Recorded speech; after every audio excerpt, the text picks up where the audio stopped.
You know, the biggest problem we're facing may not be social or economic or even terrorism. The bigger problem, and one that is really much closer to home, is that our minds are in distress.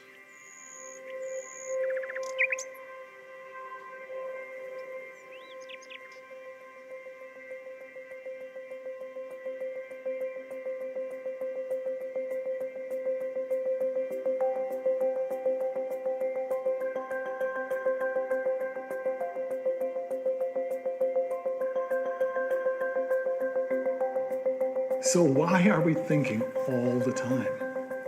Well, the reason is that we've trained our mind to believe that this hyperactivity is actually its natural state.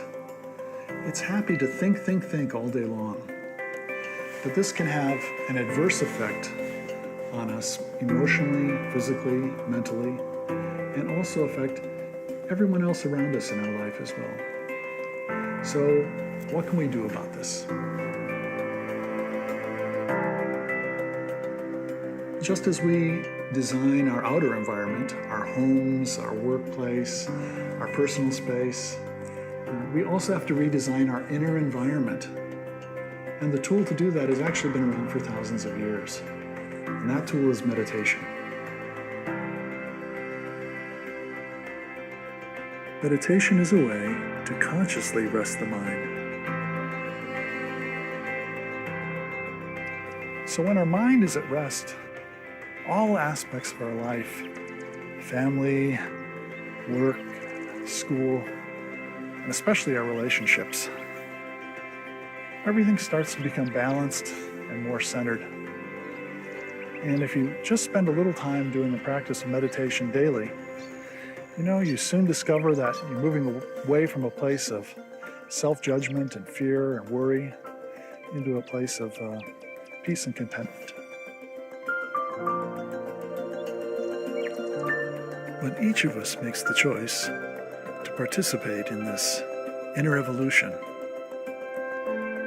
That same evolutionary opportunity increases for every living thing. And as that wave grows stronger, this world will transform into a place of harmony, where we don't just coexist, we thrive.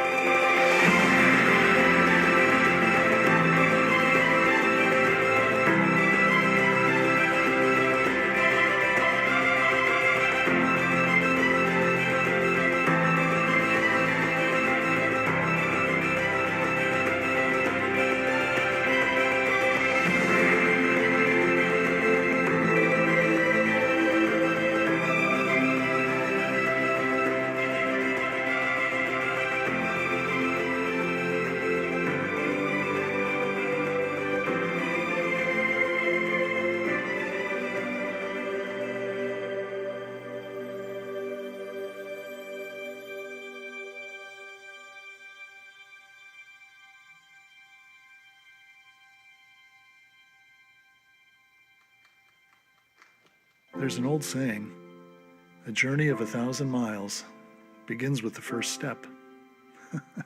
So, when do we start this journey? Well, it's up to you.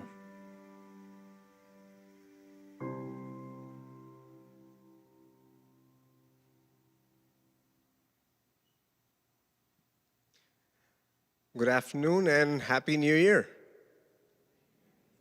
Thank you and welcome. On behalf of Global Heartfulness community, I'd like to welcome all of you to this special event on Spiritual Anatomy book and Heartfulness meditation. And I want to start by congratulating all of you, especially folks who had on their New Year's resolution something on the lines of making the right choice, making the positive choice. You have chosen to spend your first weekend of the year right here, so kudos to everyone. Give yourself a hand. And before we begin, I'd like to thank Unity North and everyone associated with the Unity North to give us this opportunity to speak here. Thank you very much. And we'll talk more about Unity North later. My name is Manish. I'm your host for the afternoon. just a little bit about myself. I love to travel. And last week, we were in Florida, Cape Canaveral, and we saw SpaceX rocket launch. I had been watching those on YouTube, but this was the first time I actually experienced it. And if anyone has experienced, they can tell you that experiencing it there is just a whole different, gives you a whole different perspective. Now, why I'm sharing that is, when we were driving back, it was just last week, I thought of this program and I thought of the agenda, which we'll go over quickly. And I remembered that today we have a segment where we're going to experience meditation. Of course, we'll talk about it, but we are going to experience it. So I really hope that all of you savor that experience. So talking about agenda, it's very straightforward. I'll introduce the book and the Heartfulness practice. But then we'll get our experts, panelists over, Dave and Ravi, who are going to give details about this, how all of this works. But more importantly, they'll share some practical tips. And after that, we just go into the meditation experience I just spoke about, and we'll wrap up with raffle prizes. So, stick around. All right, let's begin. So, by a show of hands, how many of us have experienced any sort of meditation before or to currently doing? All right, quite a few. That's wonderful. That's wonderful. So now this book, we're here to talk about the book, Spiritual Anatomy. This book is written by Mr. Kamlesh Patel, affectionately known as Daaji. Now, Daaji is the global guide of heartfulness. Obvious question, what is heartfulness if you do not know? Heartfulness is a simple, heart-based meditation practice. I'll just repeat that. Heartfulness is a simple, heart-based meditation practice. There are millions of folks around the globe doing heartfulness meditation practice. I think in over 130 different countries. And it is absolutely free of cost. On top of that, there are thousands of trainers across the globe. I think we have about 50 trainers right here in Atlanta. Why don't we take a quick look at video which will tell us a little bit more about heartfulness.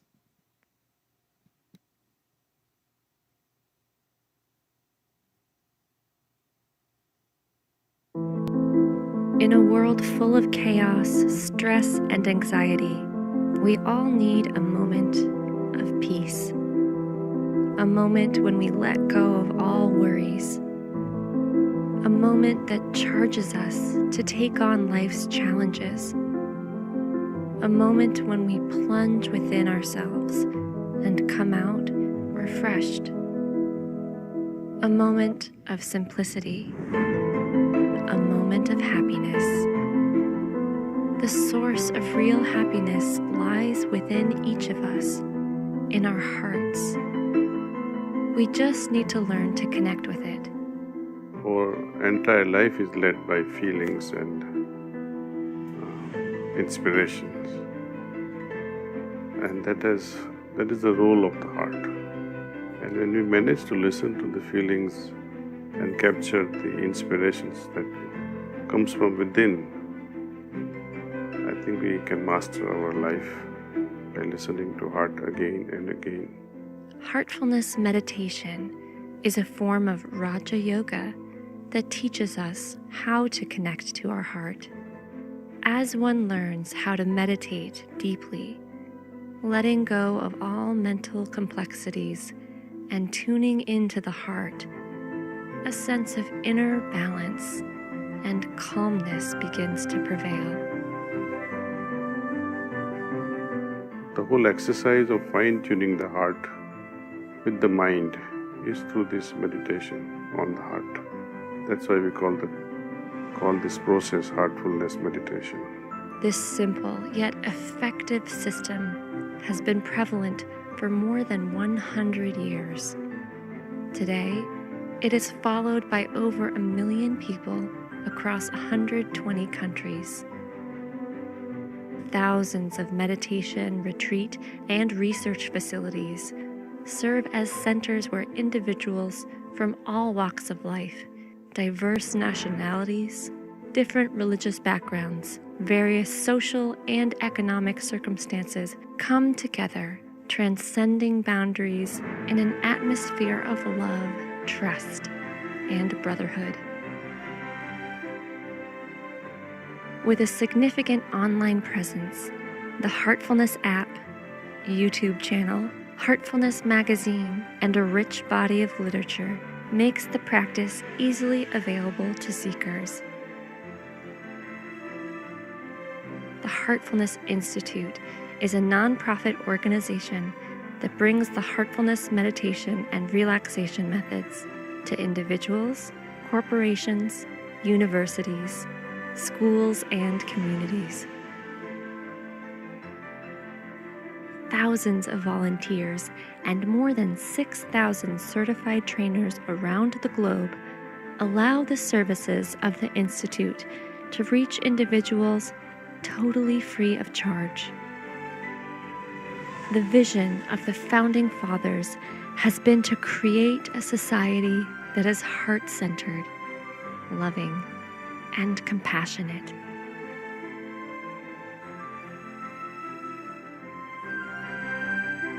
Change in society can happen only through a change in each individual.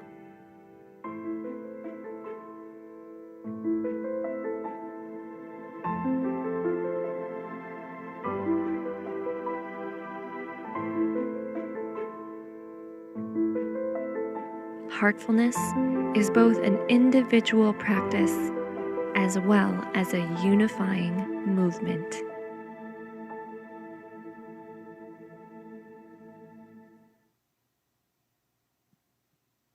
So that was a very, very brief introduction in my mind on heartfulness. There's, of course, a lot more. But let's shift gears and start talking about the book a little bit. Let me just introduce it. But before, I've been told that in your goodie bags, all of us got a copy of the book and an iPhone 15. No, just the book. But if you think about it, the phone's going to last you a couple of years. This book's going to last a lifetime. So, talking about the book. So let's delve into why the book was written. And if you saw the invite for this event, it talked about that the book creates a path, a journey towards inner peace. Now, why is that important? I don't think I need to spend any time talking of how stressful our lives are. Work, home, everything. If the phones reduced everyone's attention to almost zero, right? So there's enough. So let's not talk about that, but I'll talk about something different, more on a solution side.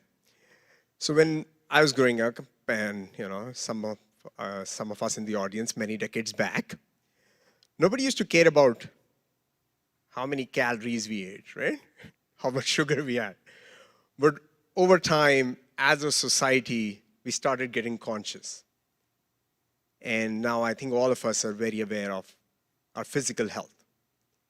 Similarly, especially in the last couple of years, there's a focus on mental health, including in organizations. And I'm sure a lot of you will agree that, if you're thinking about health, you want to think wholesome. You don't go to the gym and just exercise the left side, right? What I mean is, if you're thinking about your physical health, your mental health, why not your spiritual health? Some would argue it's the most important one, because that's the one which leads you to, like he said, inner peace. End of the day, we're all in pursuit of happiness. And I think it's established that happiness does not come from outside, it's within. But how do you find it within? It's not a magic button, right? So how do you find it within? And this book provides a path, provides us a journey on how to get there. So we're going to talk about that a lot more with our panelists. But before we do that, we want to recognize a couple of special guests. I would request Anna Colwell and Ashwin Ramaswamy to please stand up just for a minute. Hi, let me introduce them. Anna is an SVP at Asbury Autos, and Ashwin is actually running for senator, state senator. So please give them a hand. Thank you for coming here. Appreciate it. All right, let's get our panelists on. First, I would like to welcome Dave Grantier. Dave is a C-suite executive right here in Atlanta. He has been meditating for over a decade. That's right, yeah. He loves music and is known to be a great piano player. So thank you. Thank you for joining us, Dave. Appreciate it. And next, I'd like to welcome Ravi Venkatesan. Ravi is CEO of Cantaloupe, which, like Apple, is not a fruit company, but a fintech company, publicly listed fintech company right here in Atlanta. Thank you both for joining us. One other fact, Ravi is also a musician. In fact, both of them have been known to jam together, so they can do something wonderful here. So thank you for joining. Let me get a seat. Yeah, let's make sure your mics are working. 1, 2, 3. Okay, awesome. Test. Okay, thank you. Did you bring your guitar? I did not. All right, let's begin by just getting the audience to know both of you. Just tell us about your journey, both your professional journey and your spiritual journey. But I do want to throw in a question there when you give these answers that you've both been meditating for so long. What has been, there are lots of benefits. What, if you had to call out one, what would that be? So gosh, that's a hard question to answer. I'll say for me, I got into meditation. You mentioned being physically fit, emotionally fit, spiritually fit. For me, meditation was a way to sleep better at night. I didn't sleep well. Critical overthinking is my superpower. And even at 2 a.m., it was in full swing. And meditation has helped with that quite a bit. But I'd say the number one thing is, it reminds me of a quote Buddha, attributed to Buddha. People ask, what do you gain from meditation? And he said, nothing. But let me tell you what I've lost. I've lost anxiety and anger and fear and so many of the things that just really weigh us down. And I think if I had to put my hand on one thing, it would be that. If you don't mind, just tell us some more about your, both your professional journey and yeah. Sure.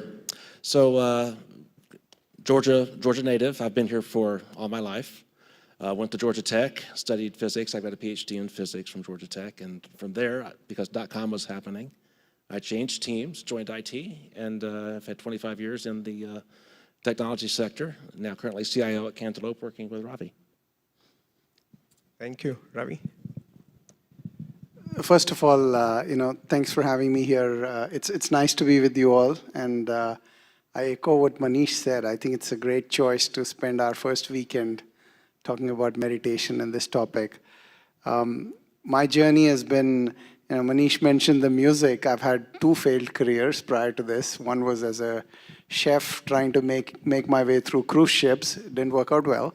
The second was as a guitar player for a jazz band and in India. So 4 nights at a bar for 10,000 rupees and free beer didn't cut it either. So I gave up on both of those and went to business school. And here I am with a career in technology after that. But life takes you through many twists. And the end of my second failed career was the start of my meditation practice as well, coincidentally. I don't know which cured which, but as I started meditation, the biggest thing for me was losing anger. I did have serious anger issues as a young man. And the first thing I noticed when I noticed these mics was there are probably some angry musicians that use these. they seem to be bent out of shape a little bit. And that resonated with some experiences I've had. So I think there are many things that come out when we force ourselves. And I use the word force because for me, I had to force myself to shut up, shut our eyes, go inside ourselves and face who we are. And part of it is what comes out of that journey. And I've been at it 28 years and happy to share insights of what I've experienced. Thank you both.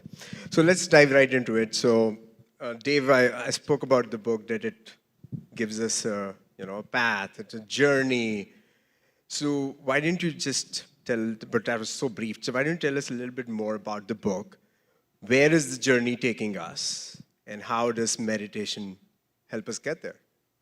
Sure. Before I do, just quick show of hands. How many people here are musicians at all? You just raise your hand, hold it up. All right. How many of you are athletes? Maybe you work out, you go to the gym, you're training for a marathon or an Ironman. Quite a few, right? How many of you would do this if you didn't have anything to go on? No piano teacher, no guitar instruction, no YouTube, no videos to watch, nothing to learn from? It'd be very hard, wouldn't it? Imagine plotting a course to, say, Easter Island and not having the ability to charter an aircraft or do anything. You would need a map, and that's what this book is. It's a map. So when you want to do anything, begin with the end in mind, right? What is our goal in meditation? Well, it's to get closer to God. Isn't that why we follow spirituality? We want to be one with God. And so if that's the goal, how do I go there? Now, if I'm just me in my room, okay, God, maybe, maybe not.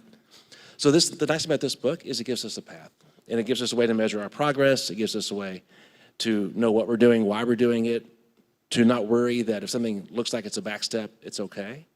That's one of the nice things, really, when you think about this book. It gives us a guide, because not everyone has a guide that can take us through that process. So that's one of the things, I think, for me, that makes this book pretty valuable. Thank you. So meditation helps us get there. And I think, Ravi, next question to you, but meditation over the years has absolutely become mainstream. It's no longer taboo. Everyone understands it. A lot of people practice it. But Ravi, when I look at the book, on the cover it says meditation chakras, and behind us we have 5-6 posters of chakras, right? When I read meditation, I was comfortable. At chakras, you get a little pause, right? It's a mumbo jumbo or something. What's going on here? If you don't mind taking us through, what are chakras? Why are they called chakras? Why are they important that they made it to the cover of the book? Thanks for the question. And, honestly, for a good portion of my own journey, including when I started meditating, I used to think that all these books on chakras are absolute bunk. And, they're written by hippies from the 70s, and, it's all new age stuff and has zero practical or real information. And for me, my mind changed about that topic when I experienced those chakras, when I experienced what happens when you have certain feelings and emotions, and they correlate with what is described, for example, in this book, as the activity of the flow of energy through a particular chakra. For example, the third chakra, which is on the upper left side of our chest, and these chakras have locations in the human frame, even though they are not physical things.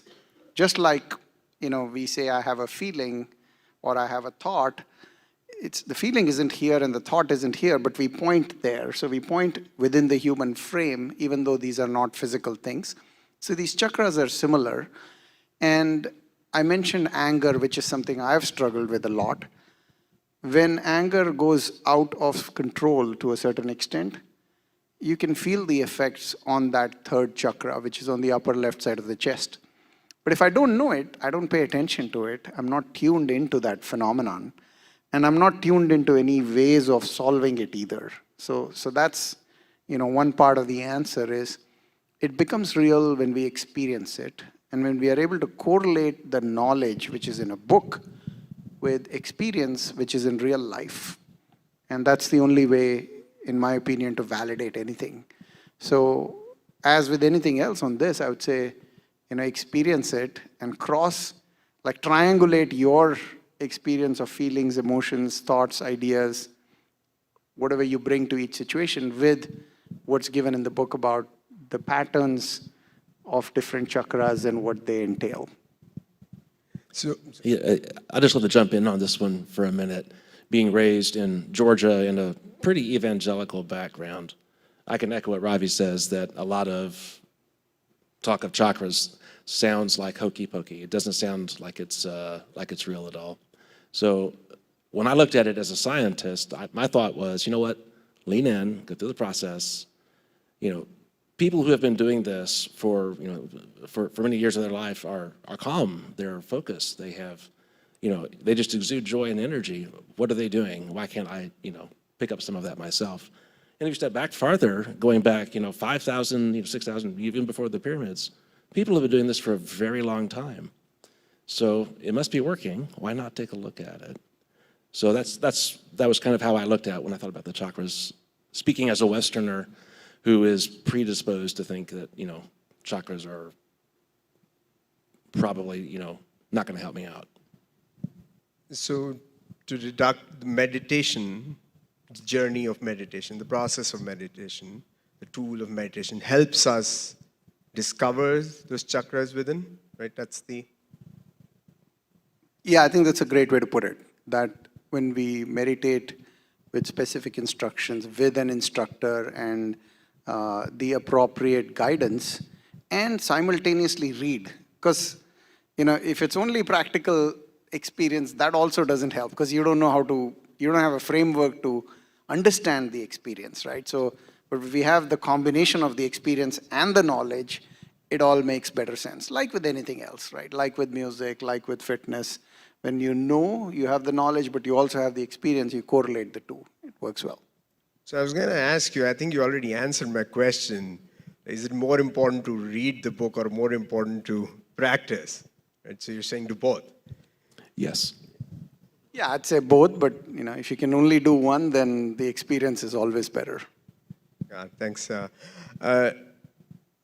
So read the book, start your practice, and you're sincere, you do your meditation every day for 30 days, 60 days, 90 days, etc. Dave, how do you know you're making progress?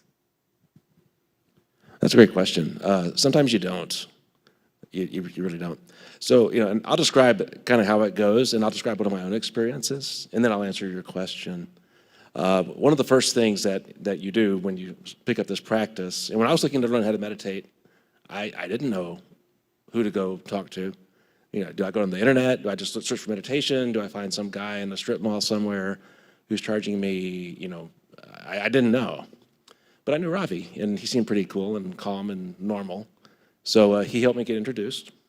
So far, it's been 10 years now.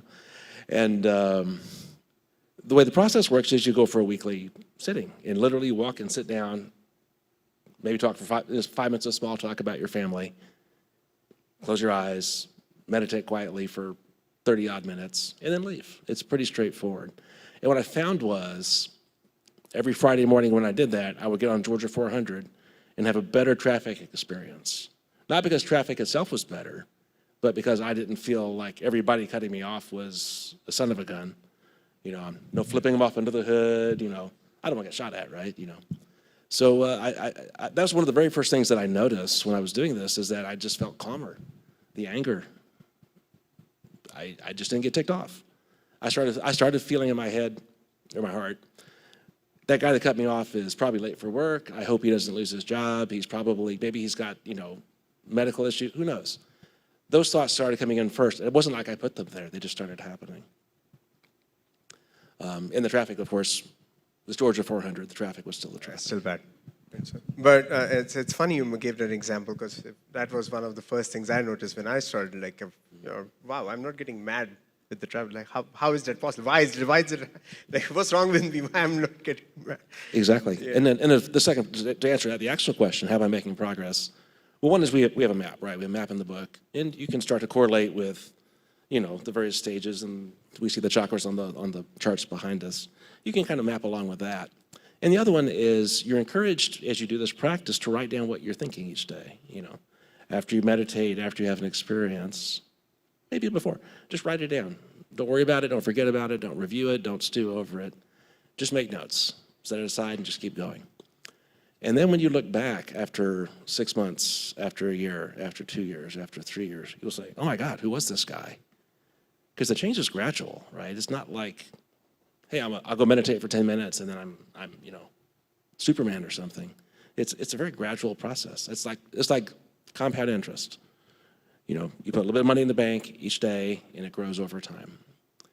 If you want to get $1 million in the bank, you should put a little bit in the bank each day and it grows over time. Or have somebody just give you $1 million. I picked the first one. Same thing with meditation. Oh, that's true. You start going to the gym and you come back the first day and look at the mirror, nothing's changed. But you go for... Great example. Yeah, so thank you for that. Ravi, this is an important question, so I want to get your take also. From your experience, was there a time when you started noticing, there is benefit to this, I should stick to it, and not give up? Yeah, I mean, to share something a little bit personal, part of what got me interested in anything like meditation was I lost my father in an accident at an early age. And that was also what left me very angry, but also seeking various solutions, right? Because it had traumatized me. And one of the things that happened as a result of that was every night I would have a dream that he's back and everything is okay and everything is normal. So there was severe denial, if you will. And I just didn't know how to cope with it. I didn't know how to deal with it. And as I started meditation, very quickly I noticed that started fading away and completely stopped. And it's kind of a one-off, but it was an indication that something inside me changed, which I couldn't put a label on it, I couldn't describe it, but something had changed. And so that got me more interested. And as I dove deeper, I did find 3 things that over the years I have listed as kind of, okay, if these 3 things keep improving, then I'm on the right path and I'm progressing. Those are increased sense of calmness, lightness, and peacefulness. So while there are 100 other things that you can look for joy, you can look for clarity, and all those things are true, but I keep these 3 things, and they're like anything else where the improvement is ad infinitum, right? So it's not, you can be calm today, but you can be calmer tomorrow, and you can be even more calm the day after. And I think those are surest signs of progress, at least I've found them to be. Well, thank you. Let me ask one more question, and then we'll give audience a chance to ask one question before we continue. So, starting is easier, right? But with your experience, any tips or tricks? We teed up that we'll give some practical tips, right? So from both of you, any tips or tricks to stick to it, even if you're not, progress takes time, right? To notice the progress takes time. So in the early days, any tips or tricks which help you to stick to the process? All right, I'll jump on that one if I can. So just having meditated for a long time, I can now meditate on the plane, in the subway. I've meditated in the New York City subway. No problem at all. I can meditate literally anywhere. Kids can be carrying on whatever's going on. I can meditate just fine. When I started, I could meditate 2 minutes to save my life. I'm sitting here thinking, I must be, it's like, what, 3 minutes, really? How can that be? So I had the old, the Apple, not the AirPods, but the ones with the wires on them, playing a waterfall, or some sort of babbling brook into my head. Then I had the, if you mow your own lawn, you got the over-the-ear protectors, yeah. So I had those over that just to screen out the noise, because upstairs the kid was chasing the dog, and my wife was putting stuff in the dishwasher, and there's plates clanking, and I just couldn't focus. I couldn't do anything. So the trick was just come back every day. Every day. You just make it a habit, right? Same time every day, same place every day. Just Do it at the same, set a clock and just do it. Even if you feel like you're not making progress, you're making progress. And that's really the key. Because you feel like I'm not doing anything, this isn't working, I must not be a meditator, you know. And it's the same, it's a practice, right? If you're a pianist, you can't just play some scales one day and then think, all right, great, I'll have a concert. I can't just read a book on it and think, okay, great, let me go, you know, make music. You got to do a little bit every day. Even 10 minutes, just a little bit. That's way better than doing 100 minutes on one day and then not touching it for a week. Thanks for that. For me personally, what kept me on was just meeting the trainer on a weekly basis. I would do a couple of days and then skip a couple of days, and over time it became a daily practice. But just meeting the trainer, like you said, just build something in your habit. But Ravi, your experience. No, I was about to suggest the same thing. Yeah, you know, having an accountability buddy is really useful, whether that's your trainer that you're engaged with or just a friend that you start with or a family member, doesn't matter, but somebody who knows that you've committed to doing something and can keep you honest, right? Because I read this in a book by James Clear called Atomic Habits, and it really resonated. And one of the things he talks about is, you know, we are less likely to not do something we resolve if we know that somebody else knows about it, and if we know that our future self is going to suffer if we don't do it. So we treat it as a contract with our future self. I'm going to do this because my future self has benefited. So those are a couple of tricks. Well, thank you. Let's see if anyone from the audience has a question. Just raise your hands. Yes. I'll get Hi, my name is Daksha. You said, Dave, that you can meditate anywhere, driving, subway, whatever, right? Do you do open eye meditation? So do I open eye meditation? Maybe I'm not that good yet. Maybe one day we'll get there. But normally I would just close my eyes just quietly and just, you know. It would be hard to drive and meditate and close your eyes. That's very true. Yes. I think you can be in a calm state while driving. Yeah, I'm not sure I would go deep. I would not advise going deep while you're trying to operate. At least not around Georgia. You need to be pretty aggressive. I'm actually glad you asked that question because I think it's useful to understand that while we do meditation for, let's say, 20 minutes in the morning, the purpose of that meditation is to put us in a meditative state for the rest of the day. So, you know, Dave was kind of hitting up on this, that I'll still be in a calm state. That state is a meditative state, which is the output of the meditation done in the morning. So you could be driving, eyes open, you could be in a conversation with a friend, you could be in a work meeting, doesn't matter. But the state that has been created as a result of meditation, if it's done right, should continue throughout the day and frankly, even when we sleep. So hopefully that also gives you a hint as to where that can go, right? You're not actively meditating while driving, but you're in a meditative state. Well, thank you. Thanks for the question. Let me ask you just a couple of more questions, and then we'll just open to the audience for more questions. So both of you are C-suite executives, which by definition means your lives are, at least your work lives are hectic and busy. So, you know, two ways to ask the question. Maybe the answer is the same. One, how do you manage to find time to do meditation? Or how does meditation help you with your work-life balance? Let's start with you, Dave, and then Ravi, you can go. Okay, so sure, the first thing about meditation that works for me is you do it in the first thing in the morning. You get up in the morning, maybe let the dog out. For me, coffee is key. You put on a cup of coffee, you sit, maybe read for a few minutes, and then you close your book, close your iPad, whatever, and then you meditate. And you do that before the day starts. That's usually the quietest time. And that's one of the things that helped me get started is I would just get up early. After you've practiced it a little bit, you'll find meditation is actually restorative, like sleep, but you're not sleeping. So it has some of those restorative properties. So that's the first piece of it. There's a piece of the practice that we do called cleaning, where we just kind of imagine that all the impressions of the day, whatever's going on, all the complexities are just kind of evaporating off our back as if it was smoke. It's just kind of going away. And you do that at night before you go to bed. That helps you sleep better.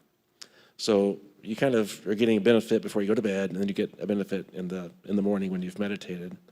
And then you can actually clean in the daytime in the office. And when you think about just taking that whole approach to what you're doing, it's easier to stay calm. And when you stay calm, you don't get angry, which has a nice ripple effect. When I was angry and snapping at people, well, there goes your day, because now they're angry and they're carrying on, and I need them focused on what I need them to do, which is not to be angry with each other, and I can't believe Dave said whatever he said. It actually helps you in many, many ways. The team stays calm. And the phrase that we used to use at the old company that Ravi and I worked at was, being the calm center of the storm. If you're carrying heavy burden, heavy baggage, doing a lot of stuff, if you can stay calm when everyone else is running around, they'll kind of swirl around you, and they'll settle, and then you'll solve the problem. That's one. As long as it works for you. Yeah, I think the biggest challenge for most of us these days tends to be stress. And it doesn't matter, whether you're a CEO or a mom trying to take care of kids, or, a school teacher. Gosh, sometimes I think school teachers have the most stress of any of us, right? Even more than maybe firemen. So I think stress is a common factor. And the solution always is resilience. Right? How do you combat stress? It's by being resilient. And when I think about it as, a rubber band, right? You can pull a rubber band, and if it's resilient, when you leave it, it comes back to shape. If it's not, it snaps at some point, right? And every rubber band has a limit to which you can pull it before it snaps. And think of that as your resilience level, or the threshold of stress you can handle. And each one of us can handle a certain level, right? Doesn't matter. I don't care how many years we've meditated, I don't care what we've done, nobody can handle unlimited stress. But what we want to try and achieve is, through that meditation, through that inner calmness, develop resilience that then lets us handle that. And that's what's worked for me. You asked the question about how do you deal with your job and, balancing things. It's by building resilience. So the rubber band can stretch a little more. Sure. Yeah, I'll just add to that. I love the idea of the rubber band. When I think of resilience, I think it's how quickly can you return to center. Something bad happens, how quickly can I get centered again?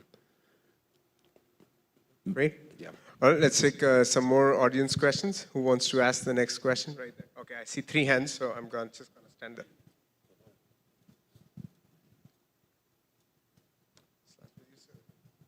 Does Heartfulness prescribe a diet?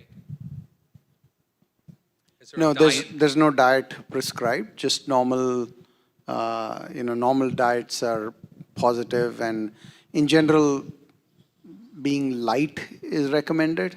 It's not useful to meditate after a very heavy meal, but otherwise there's no specific prescription. No vegetarianism? Not necessary. Yeah. So a lot of folks are vegetarian. I was raised not vegetarian, and I can't call myself vegetarian even today. But it's make your choice. Eat healthy. We always encourage people to eat healthy, because when your body is healthy, your mind, it all falls into place. Yeah, in fact, and you can chime in. One of the things, again, personally, attracted me was there were hardly any rules, and even when the first instruction that how to sit, there was no instruction. The only thing it said was sit comfortably. And so if you want to just elaborate on that point, yeah. Actually, it's funny you say that, Manish. I've seen so many things where you have to sit and cross your legs and assume a very unnatural, for me, a difficult body position. Kudos to people that can do it. I just cannot get there. When I meditate, it's being in a comfortable chair. This is pretty much it. It's whatever's comfortable for you. The recommendation is don't lay down, but just sit comfortably. And the rest of it works. You don't have to worry about, chants or mantras or anything like that. Thank you. Any? Yeah. Okay. You just answer it. My question was, do you meditate on an object or a subject? Neither, right? So what you meditate on in the system is this idea that there is a source of light in our own heart, and it's a source of light that's present in all our hearts. And it's just an idea. We don't try to visualize anything. We don't try to make it concrete, and that's intentional. In various systems of meditation, people meditate on sometimes a sound, sometimes flame of a candle, Breath maybe. Yeah, breath, various chakras, there are all kinds of ways to meditate, but the heartfulness practice prescribes this meditating on the idea that there's a source of light in the heart, and it's a mere idea, intended to be very subtle. And we'll experience it in just 5-10 minutes. So yeah, okay. There were questions. My question is the following. You mentioned writing your thoughts different times of the days or whatever works for you, right? I tend to write them on my phone or journal, but however, some people have actually read my thoughts or my journal unintentionally, and they kept on reading it. And also sometimes that's my way of meditating, like I'm writing to myself on this journal or my phone, whatever that is. Would you say it's bad for people to have access to that, and I should make sure that nobody has access, just me, because it's my thoughts, or because it really doesn't bother me, but I just want to know what the correct method you recommend or just is to follow? So, yeah, fair question. If somebody actually reads your journal, I'll leave it up to you a little bit, just because, most of what I would write would be, had a nice meditation today, I didn't see anything happen. Oh, I had a nice meditation, I felt a strange tingling, I had a nice meditation, I couldn't meditate well today, I'm stressed about whatever, I'll try again tomorrow, whatever it may be. I tend to do all of my journaling electronically. I don't tend to write as much, just because it just doesn't work as well for me. Yeah, I would say that if you prefer to keep your thoughts private, that's totally okay. If you don't care if people see them, that's okay too. But there's not really a hard and fast rule on that. So it just, Okay. just what works for you, I guess. So my question is, when I first started meditating, I found it hard to stay awake. I would always fall asleep. So is there a specific meaning to doing meditation and then falling asleep? Does it mean you're really good at it? Or you're not so good at it, you need to focus more on just your thoughts and your feeling? Yeah, it's useful to understand what we mean by sleep, right? And sleep itself is not one thing. We kind of broadly categorize it as one thing, but we actually go through, if you put what's called an EEG machine on your head, which is measuring your brain waves, what you realize is that you go from alpha, beta, theta, delta, some of these states of brain waves, and roughly they correspond to, when we are wide awake, to slightly relaxed, to, dreaming, to deep sleep states, etc. In meditation, we experience all those similar states in the sense that our brains can go through the same alpha, beta, theta, delta kind of states. In fact, one of the nice things about heartfulness meditation is that it will get you to delta state, which corresponds to deep sleep state, very quickly as a result of how this meditation works. But that doesn't mean you slept. You could even be dreaming in meditation, doesn't mean you slept. But there is a way to tell the difference. And that way is, sleep by its very nature, while it rests and rejuvenates us, when we come out of it, initially we feel heavy and groggy. Like Dave mentioned, some people, including me, need a couple of cups of coffee before the clouds can part, right? So sleep makes, when you get out of sleep, it takes a little bit of time for the mind to become alert and fresh. But deep meditation, even though it may feel like sleep, when you come out, you'll be light and fresh, and your mind will be absolutely clear. So if you come out and your mind is absolutely clear, you meditated deeply. If you come out and your mind is not clear, it's kind of groggy, then you slept, and which can happen sometimes when we try to meditate. Yeah, I will say that I've been to various group sittings where sometimes Heartfulness people get together in a group and have a longer meditation. Sometimes you'll hear snoring, and it's okay. There's no judgment. I'm a big believer in the old adage that 95% of success in whatever you do is just show up. So if you show up, to meditate and you doze, it's okay. That's part of the reason, by the way, people suggest that you sit up, because it's harder to fall asleep if you're sitting in a chair versus like laying flat, because then maybe you really will fall asleep. Okay, yeah, I was sitting up. Thank you.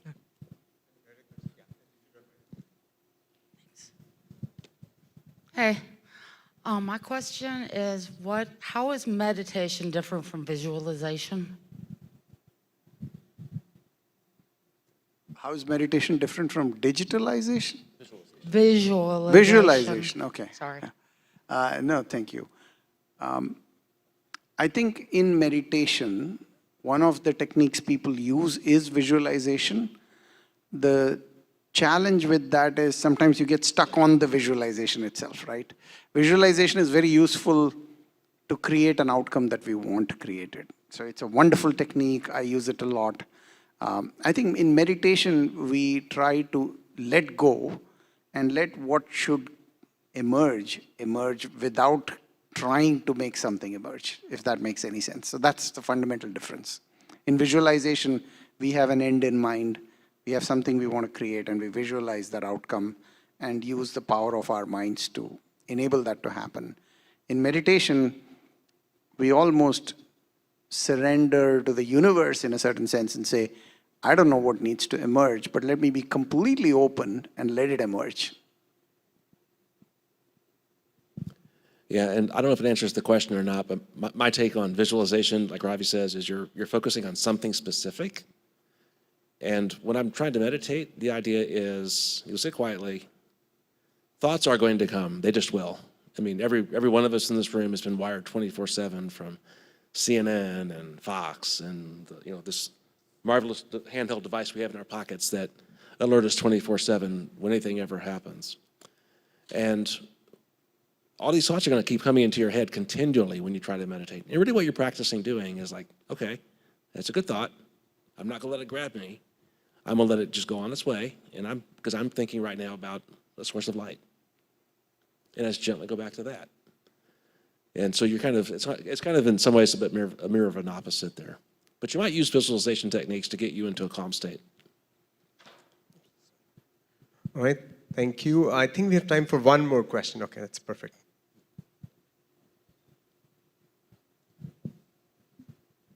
Hi. Why it is so important to do meditation at the same time in the same place? So I'm not sure if your mic is picking you up, but you're saying the same time, same place? Oh, okay. Actually, your body has rhythms, right? Every day you fall asleep about the same time, ideally. Some of us stay up till our 9 owls. Every day you eat at the same time. Every day you probably, all these bodily functions have to happen at the same time. It's just kind of a regular rhythm.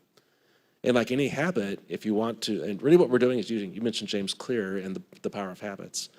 We want to harness the power of habits to make ourselves be more successful at meditating. So if I meditate every morning at 4:30 or whatever works for you, if I can just get into that regular rhythm, rinse, cycle, repeat again and again, what do they say, after 30 days, it'll stick, it becomes a habit. And why same place, Dave? Same time, why same place? The surroundings are important.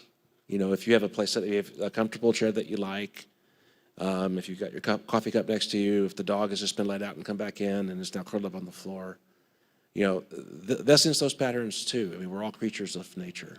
So same surroundings, same environment. After a while, you find you don't need them, but what you're doing is harnessing those cues, those external cues, to just help you do it the next day, help you do it the next day. And principle of compound interest, if you've done it day 1, day 2, day 3, each day I'm putting in a penny, right? You know, how much am I going to have after a year? Knowing that there's interest that's accruing on those pennies that I deposit. Thank you. You said there was one more? I think there's one here. Oh, yeah. I just keep having a bunch of questions. I've done many other different kinds of meditations, but I've been very interested in the HeartMath Institute that's in California, and I've noticed even like between like 2 and 6 minutes, like my heart is just very different, and it seems that it may be similar heartfulness, but is it, I can feel my heart getting bigger, like, which I haven't had that before in meditations. Is that, I guess in the same, is that what is happening? Like your heart is like getting bigger, as well as like the calmness and the loss of anxiety and the stress, is what's happening, is that muscle is getting larger? What we feel as the heart getting bigger is really an expansion of consciousness. And it is the natural state. Let me give you an example. Here's what happens. When we feel stressed, or for that matter, when we feel selfish, when we're worried about something about ourselves or our immediate family or whatever, our consciousness narrows, constricts, and it leads to a feeling of constriction even in the heart.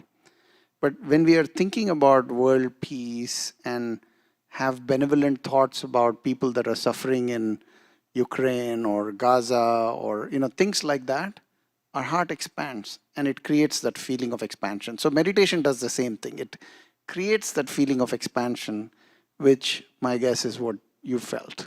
Yeah, I love it. Yeah, it's great. Thank you. All right. Thanks, everyone, for those questions. Ravi and Dave, thank you. But before we start the experience, I have one last question to both of you. And let's start with you, Ravi. If there was, the one thing which audience takes away from today, what would that be? I think the aspect of the importance of experience, right? You all have a copy of the book with you, and had we been selling it here instead of giving it away, I would have probably answered Manish's question differently. I would have said reading is more important than experiencing. But since we've given you the books, since we've given it to you, I would say the one thing to take away is find a way to experience. And we have, as we mentioned, 50 instructors that are all volunteers, that are happy and willing to help you get started.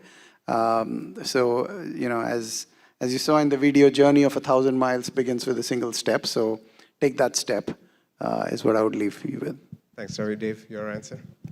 Yeah, so my answer is pretty similar. One of the things that attracted me to Heartfulness at the very beginning is, again, I knew Ravi, it was normal. No one's charging you for this. We're not here to make a buck. I mean, I think the only money I've ever given has either been because I wanted to help out like with an event, or maybe to cover the cost of a place that we all got together, because it's the right thing to do.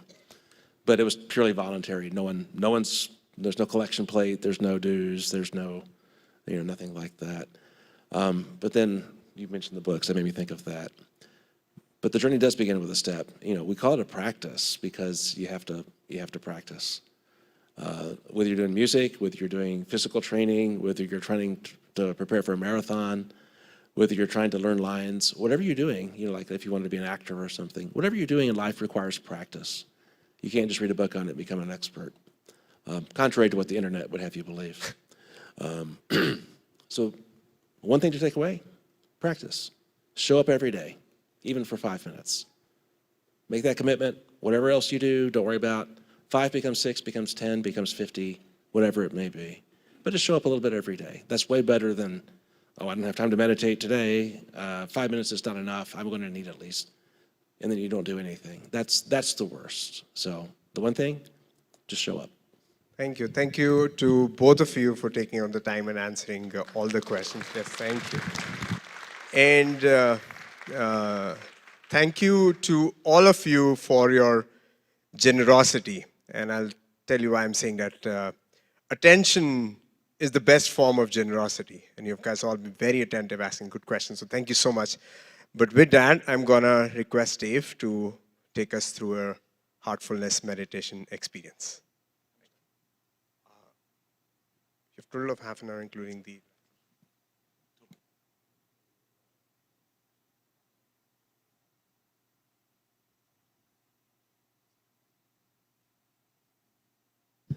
Now might be a good time to silence your phones if you haven't already.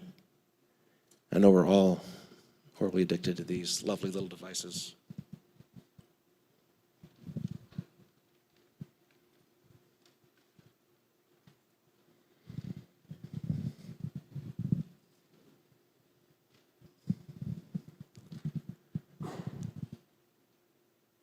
And so what we'll do is we'll start off maybe with a 3 to 5 minute relaxation.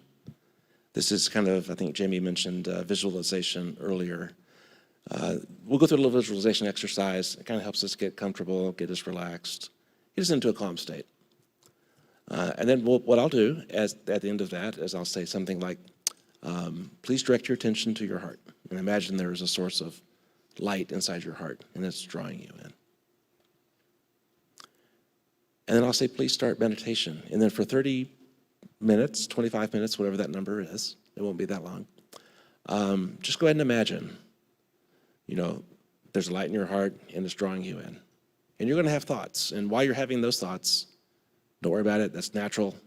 I'll have them too, even all these years later. Remember, we'll just practice letting them go by. The thoughts will come and go. Because in this moment, in this time, I'm thinking about the light in my heart. And then after the time is up, I'll just say, that's all. And I'll encourage each of you to keep your eyes closed for just a minute and then think to yourself, okay, how do you feel? Do you feel lighter? Do you feel fresher? Whatever it may be, just give it some thought. And do that before you open your eyes. And then at the end, we can open our eyes and go on our way.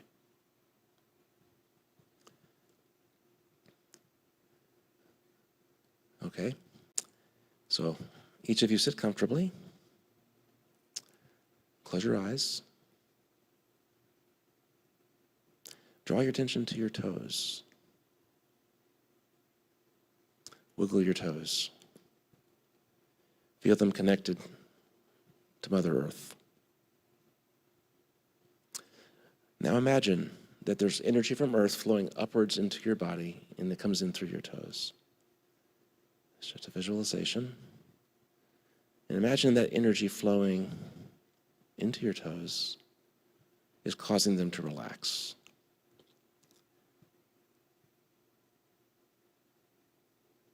Now let that energy rise into your ankles, into your shins, into your calf. And as it rises, it just melts away any stress, any tension that you may have there.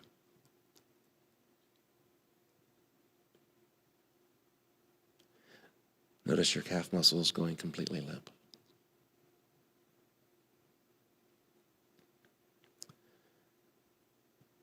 Now imagine that energy rising higher through your knees, through your thighs, and slowly working its way up to your waist.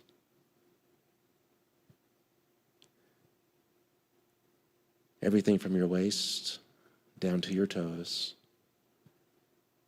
is becoming completely relaxed.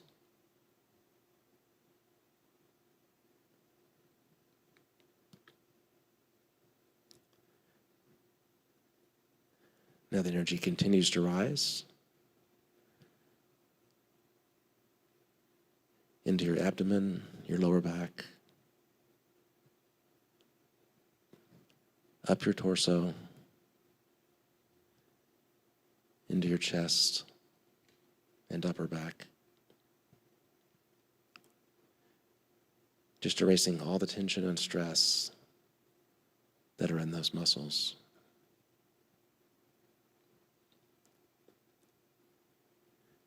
As it goes upwards, it goes into your shoulders, down each arm. Completely relaxing your shoulders, your biceps, your triceps. You notice your forearms relaxing, your wrists, even the fingers. Completely and totally relaxed.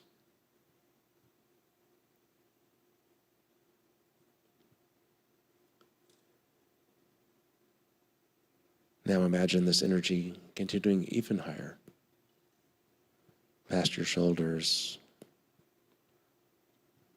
up the back of your neck, your jaw muscles, your face,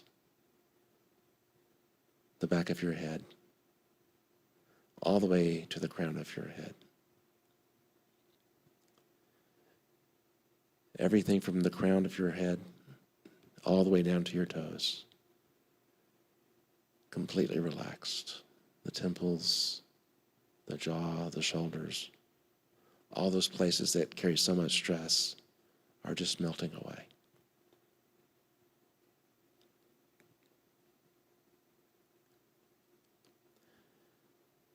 Now turn your attention to your heart and have the thought that there is a source of divine light in your heart, and that is drawing you in.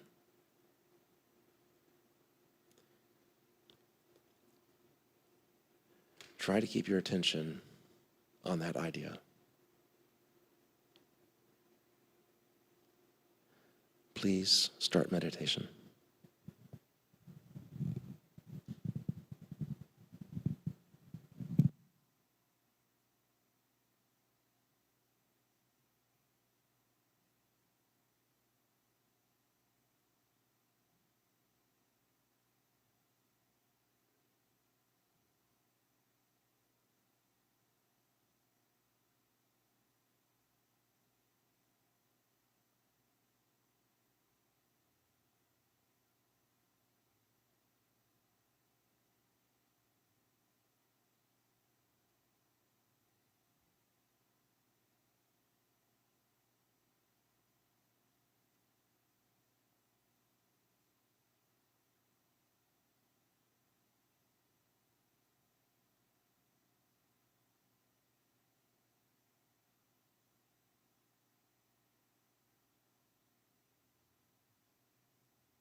That's all. Keep your eyes closed for just a minute.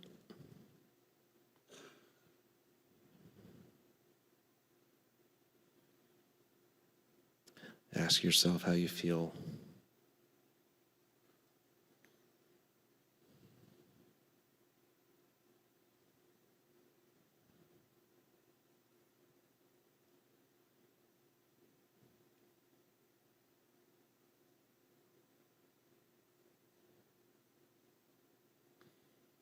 Okay.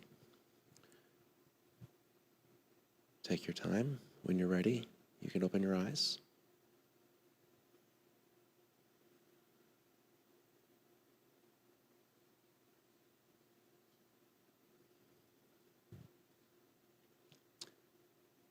Thank you, everyone.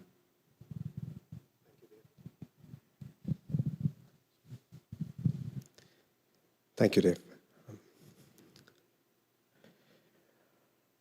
All right.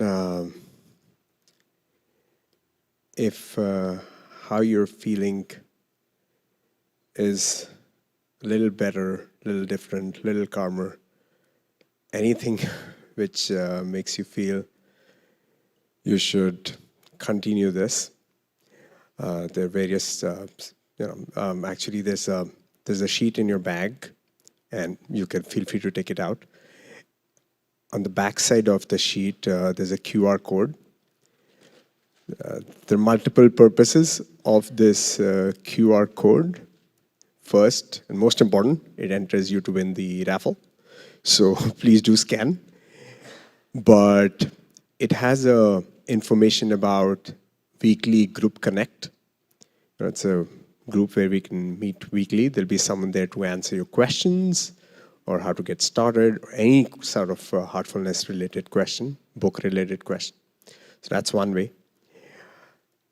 And if you do plan on starting the practice, there's more information on how to connect one-on-one with someone. So there's information for that. If for any reason you don't have the sheet in your bag, just raise your hand and someone will make sure you have the sheet. But yeah, on the back side, there's a QR code. And third, there is a survey. So please do enter the survey, because that's the way you win the raffle. So let's, the next couple of minutes, 2-3 minutes, let's fill in the survey, and then we'll take out the draw. Now, I promised at the beginning that we will talk about unity again. And this is the right time. So first thing I want to say is, there's individual meditation, but there's also group meditation, just like we had today. Every Sunday, we have group meditations at various locations in Atlanta, including this church at 8 a.m. every Sunday in the Peace Chapel. And with that, I would like to once again thank Unity Church and Reverend Richard. If you don't mind coming up here, we want to appreciate your support, acknowledge your support. Look. And two reasons why I've invited you up here. One, we have a small gift for you. And while the gentleman or lady walks in here, would you like to say a couple of words? You know, when you ask a minister to say a couple of words, it can be a very dangerous thing. But not so dangerous after we've spent 30 minutes in the silence, because words can tend to get in the way. My words would simply be words of gratitude. Heartfulness has been connected here at Unity North for many, many years, and COVID kind of disrupted things.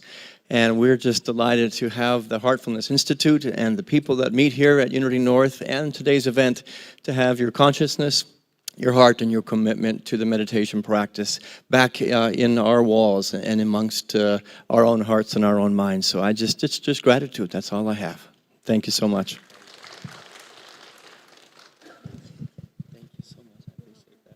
All right. Thank you again for not only opening the doors of the church, but opening your heart. So thank you once again. All right, I think that's a wrap. There's some refreshments back there. We're all going to hang around for 15, 20, 30 minutes. So if you have more questions, feel free to mingle. And last thing, you've heard a couple of times, this is all services from Heartfulness are free of cost, which means this is entirely volunteer-led.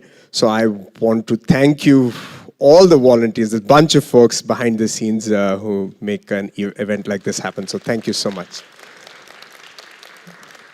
Anu, yep, she's reminded me, don't let, there are a couple of raffle winners, so let's get the names. Thanks, Anu. Why don't you come and you handle it? Okay, all right. AJ Saxena and Faye. 2 raffle winners, and we have raffles coming. Come on. Yeah. A round of applause for the winners. Yeah, thank you. Thank you.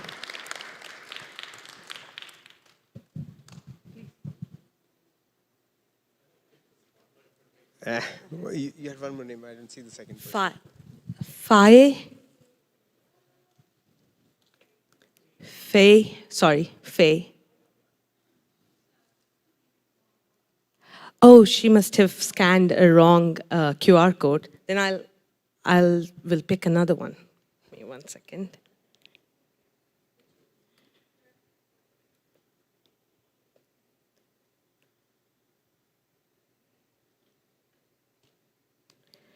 Rosemary. Yes, please come.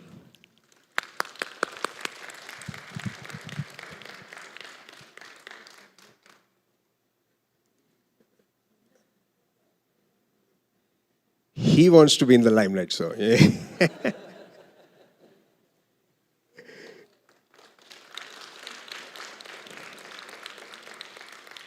All right, now it's a wrap. Thank you, everyone.